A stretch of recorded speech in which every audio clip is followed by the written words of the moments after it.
लो मेरे प्यारे बच्चों, तो कैसे आप सभी लोग। आई होप आप सभी बहुत अच्छे होंगे और एकदम मस्त होंगे और आपकी प्रिपरेशन बहुत बेस्ट तरीके से चल रही होगी। और आपकी प्रिपरेशन को बेहतर से बेहतरीन बनाने के लिए आज हम लेकर आए हैं आपके लिए आपकी 12th क्लास की बायोलॉजी का one of the most important chapter और first chapter that name is the human reproductive system. देखिए बेटा, ये इम्पोर्टेंट इसलिए है क्योंकि यहाँ से नीट के अंदर कम से कम 3 क्वेश्चंस जरूर आते हैं। और 3 क्वेश्चंस का मतलब कम से कम 12 मार्क्स का ये चैप्टर आपका बैठता है। बोर्ड के पॉइंट ऑफ व्यू से देखें तो बोर्ड में भी इस चैप्टर से काफ़ी क्वेश्चंस आते हैं। समथिंग 5 से 7 नंबर का या कभी-कभी तो 10 नंबर तक का भी पूछा जाता है इस चैप्टर के अंदर से। और इसलिए भी बहुत इंपॉर्टेंट है क्योंकि आपके 12th क्लास का पहला चैप्टर यही है। ठीक है? तो देखिए, इस चैप्टर में हमको पढ़ना क्या है, इस चैप्टर के अंदर समझना है बेटा हमको कि कोई भी लिविंग ऑर्गेनिजम्स, मेनली यहाँ पर हम इंसानों के बारे में ही बात करेंगे कि जो ह्यूमंस होते हैं किस तरीके से रिप्रोड्यूस होते हैं।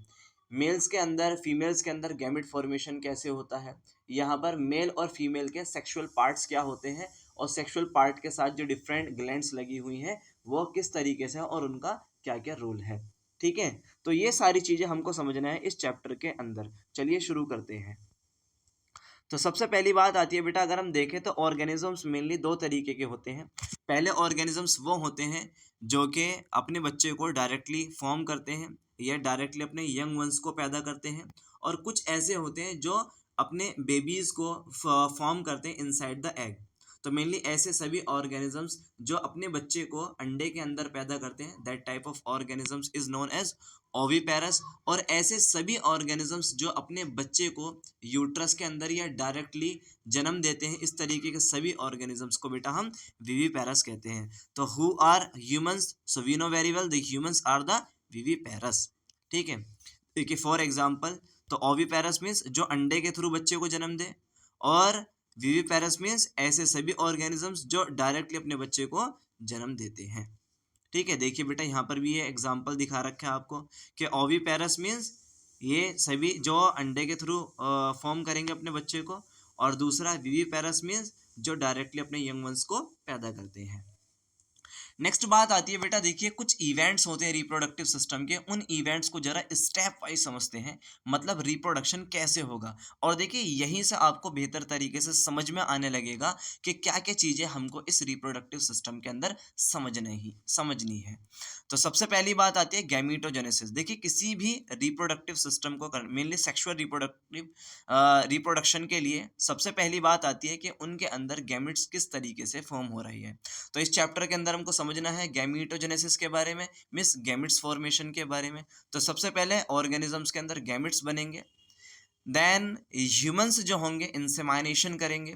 इंसेमाइनेशन का मतलब होता है कि eight the time of sexual activities जब पेनिस वेजाइना के अंदर होगा और वेजाइना के अंदर ही जो सीमन है वो एलिमिनेट हो जाएगा या रिलीज होगा, उस प्रोसेस को कहेंगे हम इंसेमाइनेशन।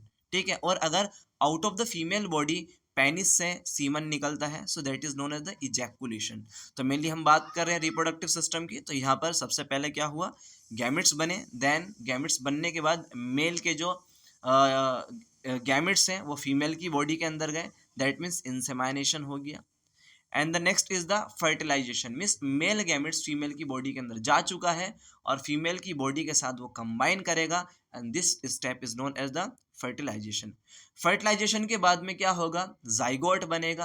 जाइगोट फर्दर क्लीवेज होगा, जाइगोट के अंदर में डिवीजन होगा, और डिवीजन होने के बाद एक मास बनेगा या बहुत सारी सेल्स का एक गुच्छा बनेगा जो यूट्रस की एंडोमेट्रियम के अंदर जाकर कनेक्ट हो जाएगा, and that is known as the implantation. Implantation के बाद पूरा 9 महीने का एक पीरियड चलेगा, या एक ऐसा पीरियड चलेगा जिसमें जो एम्ब्रियो है वो फीटस में या डायरेक्टली न्यूबॉर्न बेबी में कन्वर्ट होगा, and that period is known as the gestation period. और गैस्ट्रेशन पीरियड के बाद जब बच्चा पूरी तरीके से बन चुका होगा, दैट मीन्स उसके डिलीवरी का टाइम हो जाएगा, उसी को हम पार्चुरेशन कहते हैं। ठीक है? तो बेटा देखिए ये सारे के सारे हमारे सेक्सुअल रिप्रोडक्टिव सिस्टम के स्टेप है जो आपको अपने नोटबुक के अंदर नोट डाउन करना है। ठीक है? देखिए अभी यहाँ पर बात आती है कि मेल या फीमेल दोनों के अंदर फर्टिलिटी चांसेस किस में ज़्यादा होते हैं और इनफर्टिलिटी चांसेस किस में होते हैं। पहले समझते हैं फर्टिलिटी और इनफर्टिलिटी में अंतर क्या है। देखिए फर्टिलिटी का मतलब होता है कि जो मेल है या फीमेल है, क्या वो नेक्स्ट जनरेशन को स्टार्ट करेंगे, मीन्स बच्चा पैदा करेंगे। और इनफर्टिलिटी मीन्स क्या कि उनके अंदर कोई ऐसी प्रॉब्लम है जिसकी वजह से वो जनरेशन को स्टार्ट नहीं कर पा रहे और बच्चे को पैदा नहीं कर पा रहे। That condition is known as the infertility. ठीक है। मेनली अगर हम देखें तो बेटा इनफर्टिलिटी जो है वो बहुत सारी चीज़ों की वजह से हो सकती है। स्ट्रेस की वजह से हो सकती है, मेल या फीमेल रिप्रोडक्टिव ऑर्गन के अंदर कुछ कमी की वजह से हो सकती है, गैमेट फॉर्मेशन ना होने की वजह से हो सकती है। ठीक है। There is an various factor for the infertility. ठीक है। देखिए the reproductive events in male and in females are the different. Means male and female के अंदर अगर हम रिप्रोडक्टिव इवेंट्स को देखेंगे तो बिल्कुल अलग अलग होते हैं। जैसे मेल एंड फीमेल में गैमेटोजेनेसिस तो सेम होगी, बट उसके बाद के जो इवेंट्स होंगे वो अलग होंगे। जैसे मेल इंसेमिनेशन इजैकुलेशन करता है, बट फीमेल ऐसा नहीं करती है। सो दैट मीन्स अगर हम देखें तो mail and female reproductive system के अंदर जो इवेंट्स हैं वो बिल्कुल अलग अलग होंगे। ठीक है। And sperm formation continue. अब देखिए याद रखना क्या होता है कि बहुत सारी मूवी में भी आपने देखा होगा या नोटिस किया होगा कि कुछ बूढ़े मेल हैं और बूढ़े मेल की शादी दूसरे फीमेल से हो जाती है जिस फीमेल की इतनी एज भी नहीं है। मीन्स क्या मतलब है इसका, इसका मतलब ये है कि एक बूढ़ा इंसान मतलब बूढ़ा मेल भी, एजिड मेल भी बाप बन सकता है, but aged female can not be an mother. मतलब मेल के अंदर पूरी जिंदगी तक मीन्स लास्ट ब्रेथ तक स्पर्म फॉर्म होते हैं, जबकि फीमेल के अंदर जो गैमेट्स है मीन्स ओवम है वो 45 या हम कह सकते हैं बिफोर द 55 मीन्स 45 साल के बाद या 55 साल से पहले फीमेल के अंदर गैमेट फॉर्मेशन रुक जाता है। और फीमेल के अंदर गैमेट फॉर्मेशन रुकने की वजह से अब वो बच्चे को जन्म नहीं दे सकती है, क्योंकि उसके जो मेंस्ट्रुएशन है वो पूरी तरीके से पॉज हो चुके हैं। That condition is known as the menopause. Means बस आप अभी ये ध्यान रखिए कि the sperm formation continue in male and ovum formation till the 50 year of age. Means male के अंदर जो स्पर्म्स है वो जब तक रहेगा दुनिया के अंदर तब तक उसके अंदर स्पर्म्स बनते रहेंगे, बट फीमेल के अंदर ऐसा बिल्कुल भी नहीं होता है। फीमेल के अंदर 55 साल, ये बहुत सारी बुक में लिखी हुई है कि 50 साल, ये बहुत सारी बुक के अंदर ये भी लिखा हुआ है कि 45 ईयर तक ही सिर्फ और सिर्फ ओवम या गैमेट्स तैयार होते हैं। देखिए सबसे पहले बात करेंगे बेटा हम यहाँ पर मेल रिप्रोडक्टिव सिस्टम के बारे में, then we will be discuss about the female reproductive system के बारे में। तो सबसे पहले अगर हम बात करें मेल रिप्रोडक्टिव सिस्टम के अंदर तो यहाँ पर हमको दो तरीके के ऑर्गन्स देखने मिलेंगे। पहले आते हैं हमारे पास प्राइमरी ऑर्गन लाइक टेस्टिस, दूसरा आते हैं कॉपुलेटरी ऑर्गन लाइक पेनिस। देखिए प्राइमरी ऑर्गन का मतलब क्या है, ऐसे सभी ऑर्गन्स जो गैमेट फॉर्मेशन करते हैं that is known as the primary organ. ठीक है। सो मेनली देखिए यहाँ पर आपको देखने मिल रहा है इस एनिमेशन के अंदर, तो मेल रिप्रोडक्टिव सिस्टम में क्या क्या है। सबसे पहले बेटा आपको ये वाज रेफरेंस देखने मिल रही है, ये जो पाइप है, ठीक है, ये पूरा पेनिस है, इट्स अ टेस्टिस। ठीक है। यहाँ पर ये बल्बो यूरेथ्रल ग्लैंड है, यहाँ पर ये प्रोस्टेट ग्लैंड है, ठीक है, यहाँ पर सेमाइनल वेसाइकल आ जाएगी, और टेस्टिस के अंदर और भी बहुत सारी चीजें हैं। और टेस्टिस जिस पाउच लाइक स्ट्रक्चर के अंदर रहते हैं that is known as the scrotum. Means ये सारी चीज़ें जो आपको एनिमेशन के अंदर देखने मिल रही है, इन सभी चीज़ों को हमको डिटेल में पढ़ना है। एक बार आप देख लीजिए क्या क्या एनिमेशन के अंदर देखने मिल रहा है, फर्दर मैं आपको इन सब चीज़ों के बारे में डिटेल बताऊंगा। पहले वाज रेफरेंस है, फिर पेनिस आता है, टेस्टिस है, ठीक है, एंड ये बेटा स्क्रोटम्स है, it's a bulbo urethral gland, ये है prostate gland, and it's a pineal seminal vesicle. ठीक है। तो ये सारे मेनली पार्ट्स हैं, इनमें कुछ ग्लैंड्स हैं, बहुत सारे डक्ट हैं, copulatory organ and primary organ है। क्या है ये सभी, अभी जरा रुकिए, इनके बारे में हम डिटेल समझेंगे। देखिए बेटा, सो इट्स अ पेनिस, ये है ग्लांस पेनिस जिसको हम पेनिस का कैप भी कहते हैं। ये है बेटा testis, it's a urinary bladder, और यूरिनरी ब्लैडर के नीचे जो है इट्स अ प्रोस्टेट ग्लैंड, और यूरिनरी ब्लैडर के पीछे ये जो हमको देखने मिली है येलो कलर की, इट्स अ सेमाइनल वेसाइकल। ठीक है, ये जो चीज़ है इट्स अ सेमाइनल वेसाइकल। ठीक है। और ये है बेटा prostate gland, it's a prostate gland. और ये जो आपको देखने मिल रहा है it's a glans penis, it is what, it's a glans penis and it's a shaft of penis and these are the testis. ठीक है, सो ये हमने बेहतर तरीके से देख लिया है। ठीक है, नेक्स्ट देखिए। नेक्स्ट बात आती है, अगर हम बात करें मेल के रिप्रोडक्टिव ऑर्गन कहाँ सिचुएटेड होते हैं। So male reproductive organ mainly situated in a pelvic region. जरा समझते हैं कि मेल रीजन्स या फीमेल रीजन्स क्या होते हैं। देखिए बेटा, ये जो इतना एरिया है इसको बोलते हैं हम एब्डोमिनल एरिया।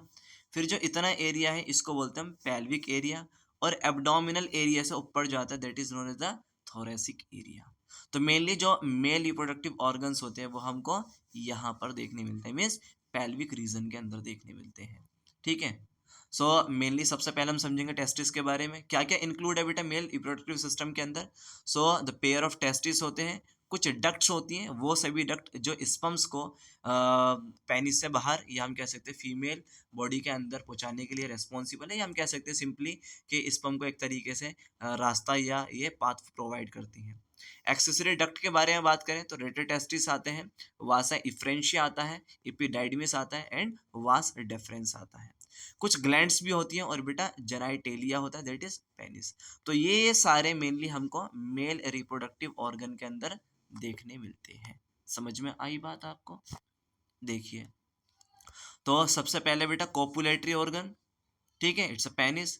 ये है बेटा टेस्टिस, ठीक है, और ये जो आपको पाइप दिख रहा है इस पूरे पाइप को बोलते हैं वास डेफरेंस। फिर ये है बेटा प्रोस्टेट ग्लैंड, और यूरिनरी ब्लैडर के जस्ट पीछे दैट इज सेमाइनल वेसिकल। और देखिए यहाँ पर जो ये यूरेथ्रा आ रहा है यहीं पर यहाँ पर प्रेजेंट होते हैं दो gland that is bulbo urethral gland. अब इनको हम डिटेल देखेंगे अभी आगे इमेजेस के अंदर।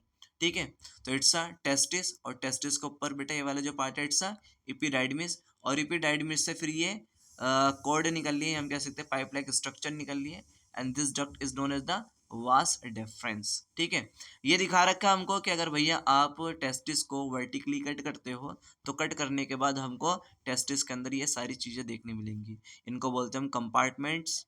ठीक है, टेस्टिकुलर कंपार्टमेंट, और टेस्टिकुलर कंपार्टमेंट के अंदर हमको ये नूडल्स शेप कुछ स्ट्रक्चर देखने मिला that is known as the seminiferous tubules. ठीक है, ये है बेटा पूरा एपिडाइडमिस, और यहाँ से निकल रहा है ये वास डेफरेंस। ठीक है, समझ में आई ये बात? देखिए आगे देखते हैं। और अब क्या होता है, जो टेस्टिस हैं वो स्क्रोटम सैक के अंदर लटके हुए रहते हैं। अब आपको पता नहीं होगा स्क्रोटम सैक क्या होता है, तो बेटा टेस्टिस के बाहर या टेस्टिस जिस पाउच लाइक स्ट्रक्चर के अंदर होते हैं उस पाउच लाइक स्ट्रक्चर को हम स्क्रोटम सैक कहते हैं। और स्क्रोटम सैक के अंदर जो टेस्टिस लटके हुए होते हैं वो किसके थ्रू हेल्ड रहते हैं? मेनली स्पर्मेटिड कोड के थ्रू। तो spermatic cord is an cord which help to held the testis inside the scrotum sac. ठीक है, इट्स अ स्पर्मेटिड कॉर्ड। ठीक है, देखिए बेटा पहले आप ना यहाँ पर डिटेल समझ लो क्या क्या चीज़ देख रहा रखी है। फॉर एग्जांपल ये टेस्टिस है, टेस्टिस के अंदर ये टेस्टिकुलर कंपार्टमेंट, देखिए ये जो कंपार्टमेंट देखने मिले ना आपको, ये कंपार्टमेंट हो गया, दूसरा कंपार्टमेंट हो गया, तीसरा कंपार्टमेंट, चौथा कंपार्टमेंट, इसी तरीके से बहुत सारे कंपार्टमेंट्स होते हैं टेस्टिस के अंदर। फिर टेस्टिस के अंदर जो नूडल शेप है इसको बोलते हैं हम सेमिनिफेरस ट्यूब्यूल। सेमिनिफेरस ट्यूब्यूल आगे जाकर जाल लाइक स्ट्रक्चर बनाती है जिसको बोलते हैं हम रेटर टेस्टिस। ये रेटर टेस्टिस आगे जाती है, कन्वर्ट होती है वास डिफरेंस में, वो सॉरी वासा इफ्रेंशिया में।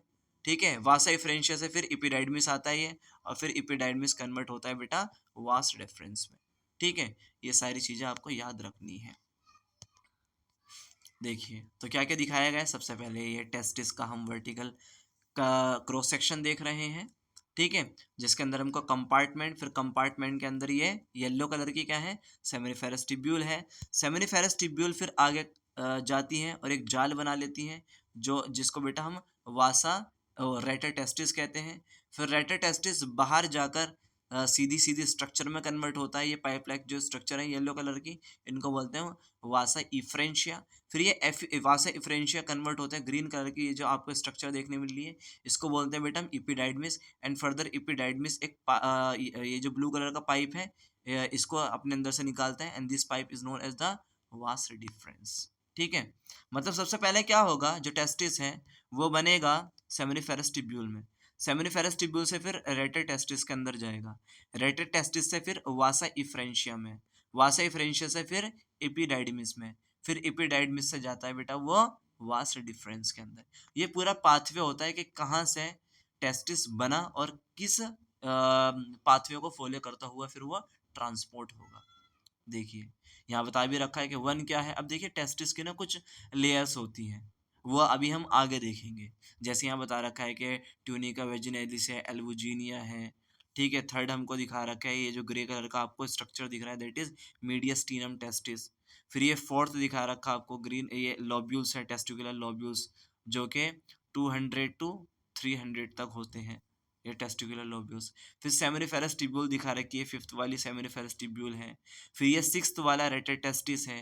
फिर ये सेवंथ वाला है जो रेटेटेस्टिस से आगे पाइप लाइक स्ट्रक्चर निकला है दैट इज वासा इफ्रेंशिया, जिसको हम इफ्रेंट डक्टियोल्स के नाम से भी जानते हैं, ठीक है। फिर एट्थ आ रहा है, अब जो सेमिनिफेरस ट्यूब्यूल के बाहर स्पेस होता है बेटा उसको बोलते हैं इंटरस्टिशियल स्पेस, और इंटरस्टिशियल स्पेस के बाहर हमको लीडिंग सेल्स देखने मिलती हैं जो कि रेस्पॉन्सिबल होती है टेस्टोस्टेरोन को बनाने के लिए, ठीक है। और अभी हम आगे देखेंगे। तो सबसे पहले what is testis? The testis is the primary sex organ of the male. ये बेटा पेयर में होते हैं, इनकी जो शेप होती है ओवल होती है। चौड़ाई की बात करें तो 2 से 3 सेंटीमीटर होते हैं, लेंथ की बात करें तो 4 से 5 सेंटीमीटर होते हैं। और ये कहाँ मेनली लोकेटेड होते हैं? Mainly inside the scrotum, mainly inside the abdominal cavity. और मेनली बेटा जो टेस्टिस होते हैं वो आउटसाइड द एब्डोमिनल कैविटी होते हैं, इनसाइड नहीं होते हैं, ठीक है। And scrotum helps in maintaining the temperature. अब क्या होता है हमारी बॉडी के अंदर जितने भी डेलिकेट ऑर्गन्स हैं, जैसे हमारा ब्रेन है, हार्ट है, लंग्स हैं, जितने भी हमारी बॉडी के नाजुक ऑर्गन हैं वो बॉडी के अंदर प्रेजेंट होते हैं कि नहीं, किसी भी तरीके की एक प्रोटेक्टिव कवरिंग के थ्रू। जैसे हमारे लंग्स है, हार्ट है, तो ये बोन्स के थ्रू प्रोटेक्ट है। जो टेस्टिस है वे भी बहुत ज़्यादा डेलिकेट है, बहुत ज़्यादा नाजुक है, मेल को इस चीज़ का पता होता है, बट फिर भी ये बॉडी के बाहर प्रेजेंट है। ऐसा क्यों?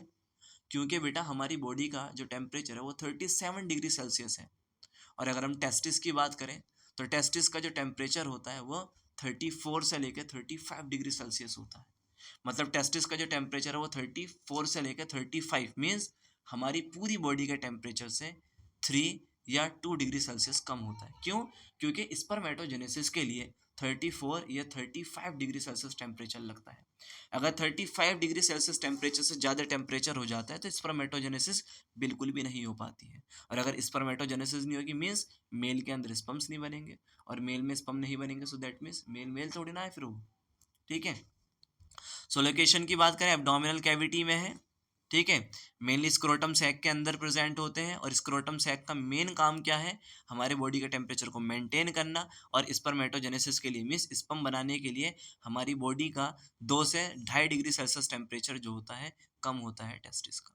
मीन्स हमारी पूरी बॉडी का टेम्परेचर 37 है, वहीं अगर हम बात करें टेस्टिस का टेम्परेचर तो 34 या 35 हो सकता है, ठीक है। देखिए, और मेनली जो टेस्टिस है वो हमारे स्क्रोटम सैक के अंदर लटके हुए हैं, या हम कह सकते हैं हेल्ड है by the help of the spermatid code. ये देखने मिल रही है बेटा आपको स्पर्मेटिड कोड यहाँ पर, ठीक है। It's what?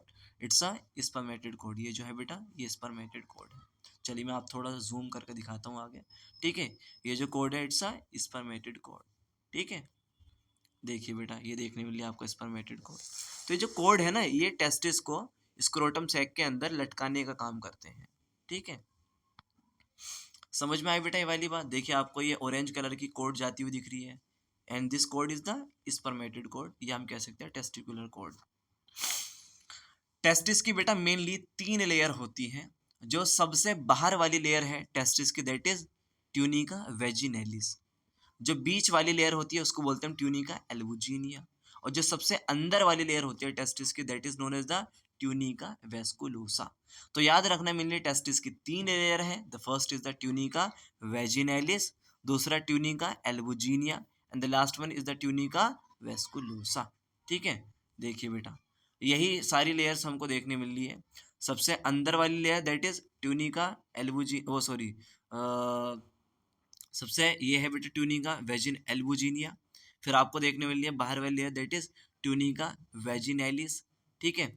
और ये हमारे पास ट्यूनिका वेस्कुलोसा, देखिए सबसे बाहर वाली है ट्यूनिका वेजिनेलिस, फिर है ट्यूनिका एल्ब्यूजिना, और सबसे अंदर वाली है ट्यूनिका वेस्कुलोसा। देखिए यहाँ से मुझे ना कुछ, हाँ मुझसे गल गल ये बेटा यहाँ पर ना ये मिस प्रिंटिंग हो गया है।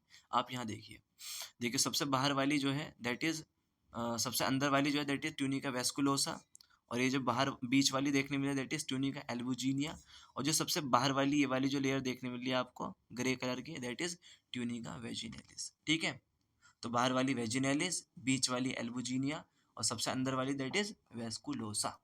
ठीक है, देखिए नेक्स्ट, नेक्स्ट बात आती है गबर्नकुलम क्या है। देखिए गबर्नकुलम बेटा एक ऐसी कॉर्ड होती है जो टेस्टिस को स्क्रोटम के साथ कनेक्ट करती है, और यही मीन्स क्या होता है, देखो जब एक बच्चा यूट्रस के अंदर होता है मेनली मेल, तो मेल फीटस के अंदर अगर टेस्टिस को देखा जाए तो वो प्रेजेंट होता है बेटा मेनली एब्डोमिनल एरिया में। जब वो बड़ा होता है, ठीक है, जब 8वां महीना होता है प्रेगनेंसी का, तो 8वें महीने में ही जो टेस्टिस होते हैं वो एब्डोमन से फिर वो स्क्रोटम सैक के अंदर आते हैं by following inguinal canal.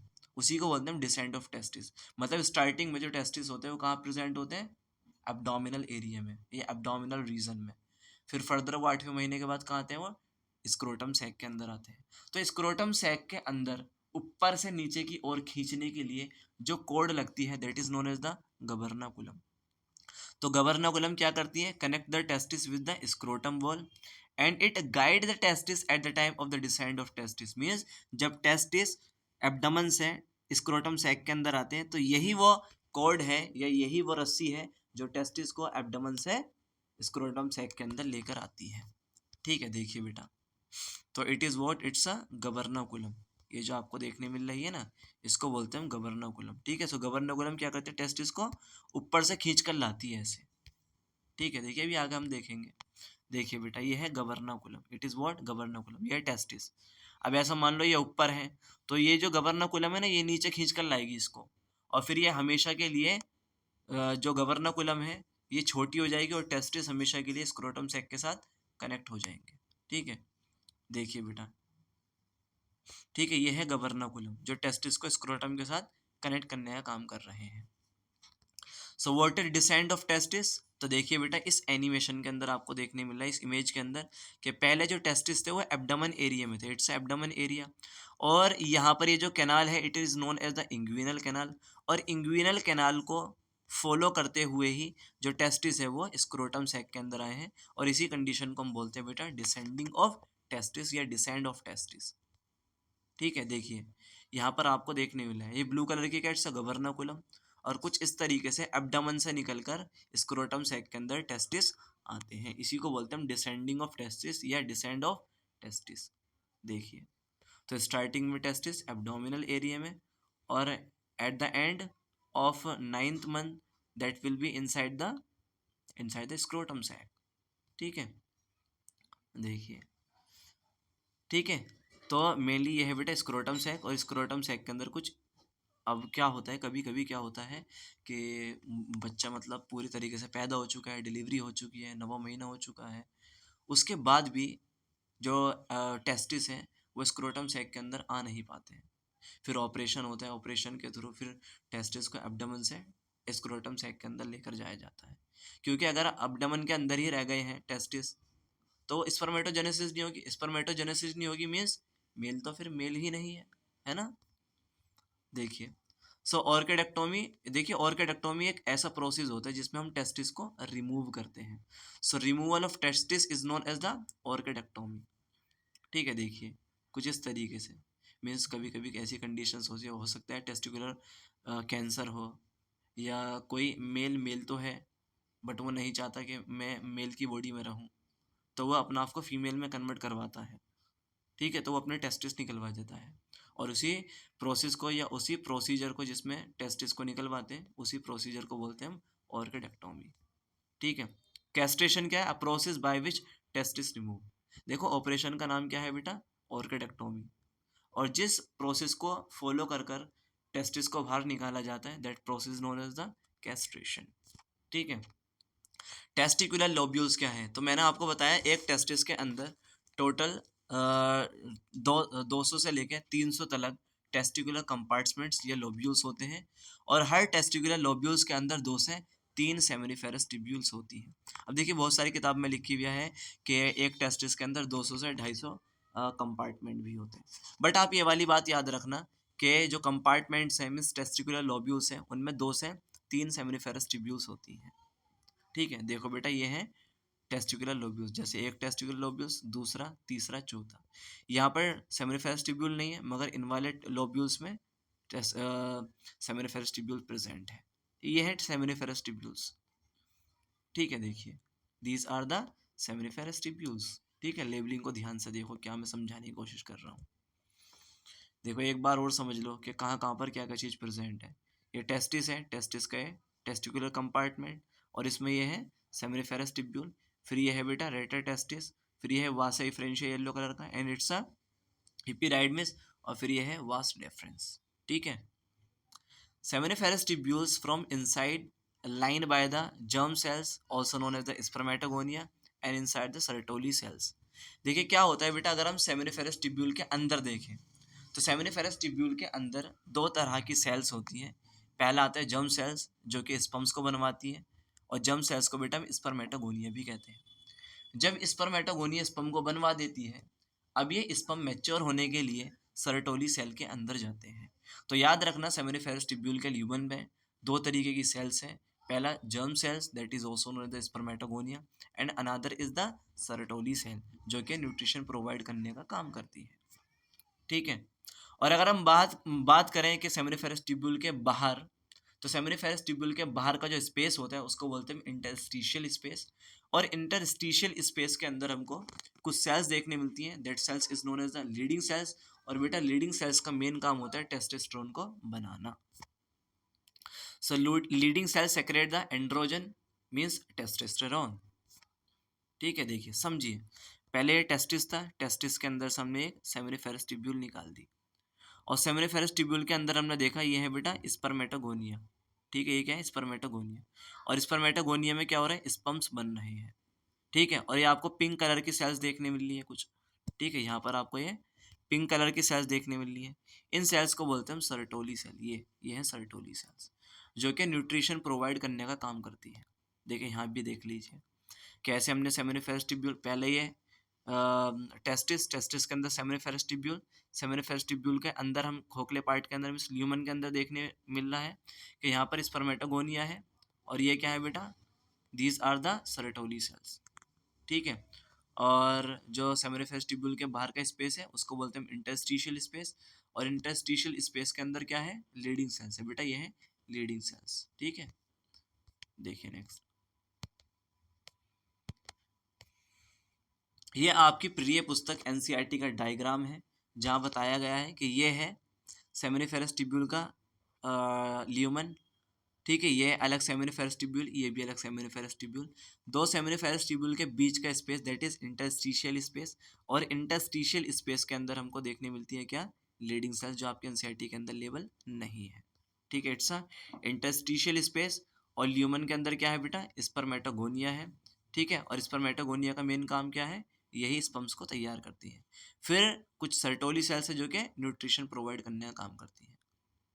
Function की बात करें टेस्टिस का तो सिंपल बात है, स्पर्म को बनाता है, और दूसरा टेस्टोस्टेरोन मेल सेक्स हार्मोन को बनाता है।